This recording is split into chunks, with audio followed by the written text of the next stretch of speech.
আজকাল কাউকে ভালোবাসতে গেলেও স্ট্যাটাস লাগে, পকেটে টাকা লাগে। এখন মানুষ ভালোবাসে টাকাকে, কোনো মানুষকে এমনি এমনি কেউ ভালোবাসে না। প্রকৃত সত্য হলো আপনার কষ্টগুলো একমাত্র আপনিই বুঝবেন, অন্য কেউ বুঝবে না, সে যতই আপনার আপন হোক।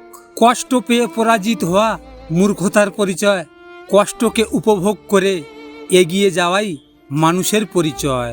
কষ্ট সহ্য করার অভ্যাস আছে, কিন্তু কাউকে কষ্ট দেওয়ার অভ্যাস নাই। ভালোবাসাটা শখ বা বিলাসিতা না, ভালোবাসা হলো একটা মানুষের প্রতি নিঃস্বার্থ অনুভূতি। আপন অনেক ছিল, কিন্তু যখন আমি পিছনে তাকিয়ে দেখেছি তখন ছায়াটাই আমার সাথে ছিল। কারণ ছাড়া আপন মানুষ খুব কমই দেখা যায়। কোনো মানুষকে ঠকিয়ে নিজেকে কখনো বড় ভেবো না। সময়ের ব্যবধানে তুমিও একদিন ঠকে যাবে। নিষ্পাপ হয়ে এসেছিলাম, পাপী হয়ে যাব। ভাবিনি এই পৃথিবীতে এত কষ্ট পাবো।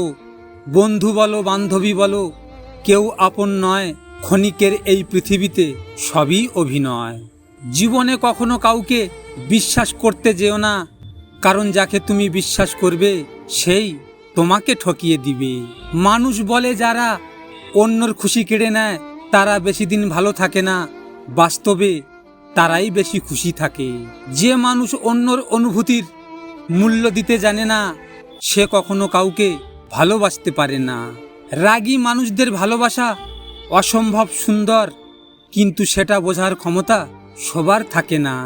মানুষের মিথ্যা অভিনয় দেখতে দেখতে অনেক কিছুই শিখলাম, শুধু মিথ্যা অভিনয়টাই শিখতে পারলাম না। সরি বলে কিছু হয় না, যে কথাটা হৃদয়ে আঘাত করে সেটা সহজে মোছা যায় না।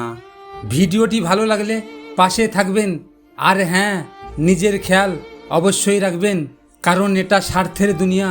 এখানে নিজের খেয়াল নিজেকে রাখতে হয়, অন্য কেউ রাখবে না। দেখা হচ্ছে পরের ভিডিওতে। ভালো থাকবেন, সুস্থ থাকবেন।